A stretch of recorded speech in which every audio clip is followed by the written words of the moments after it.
आज चाहिँ मैले डोसा बनाएको थिएँ। यो चाहिँ क्रिस्पी क्रन्ची डोसा हो। बनाउनु एकदमै सजिलो छ अनि मैले यो चाहिँ झटपट इन्स्टेन्ट प्रकारले चाहिँ बनाएर देखाएको छु भिडियोमा। यहाँनिर मैले अलुवा चामल लिएको छु। 1 पेलाभन्दा अलिकति कम्ती छ अलुवा चामल। त्यहाँबाट उरद दाल, सेतो उरदको दाल लिएको छु। आधी भन्दा पनि धेरै कम्ती दाल लिएको छु। अब यसलाई मजाले धुनुपर्ने हुन्छ, सफा पानी आउन्जेल। त्यसपछि यसलाई मैले चाहिँ त्यहाँबाट दालमा नि 10-12 वटा मेथीको दाना पनि हालेर पिसेको थिएँ।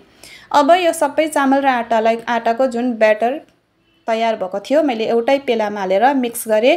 त्यसपछि चाहिँ मैले आधी चम्ची जस्तो मैले दही हालेको छु। अब दही हालेको कारण चाहिँ यो इन्स्टेन्ट बनाएको हो।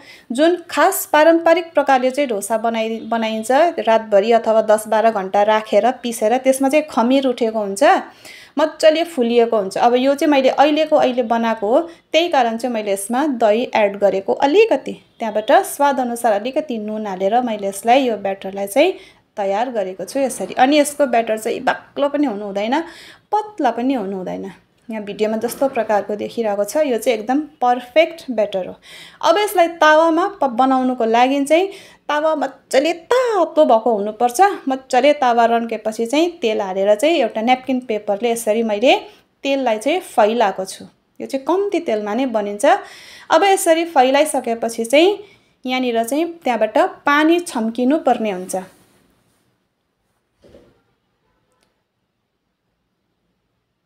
आज चाहिँ दिन फेरि कस्तो खालको पहेँलो खालको दिन भइरहेको थियो कि चुलाहरू पनि मेरो पहेँलो देखिरहेको छ आज किचन पनि।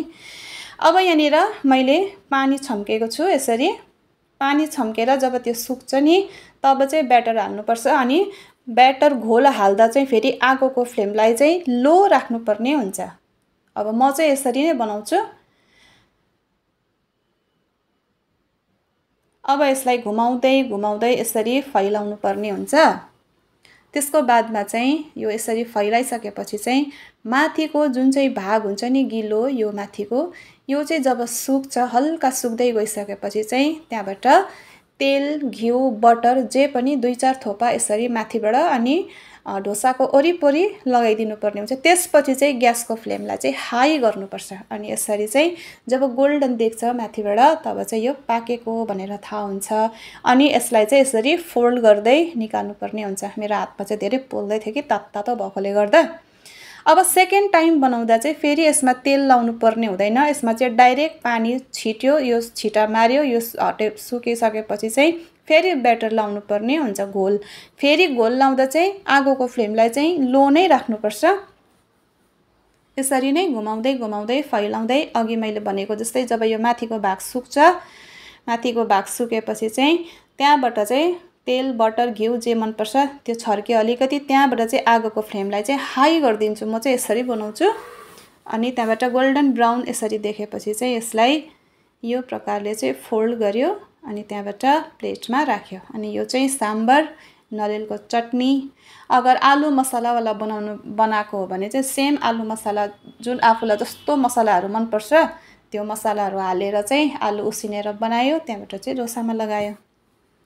अनि अब यो चामल र दालको नापको हिसाब भन्नुपर्दा चाहिँ उदाहरणको लागि चाहिँ 3 पेला चामल लिएको छ भने 1 पेला चाहिँ उरदको दाल। मैले इडलीको भिडियो हालेको थिएँ। पारम्परिक तरिकाले चाहिँ डोसा बनाउँदा सेम त्यही प्रोसेस हुन्छ। ब्याटर बनाउने चाहिँ खास तरिका चाहिँ यो चाहिँ मैले इन्स्टेन्ट बनाएको हो।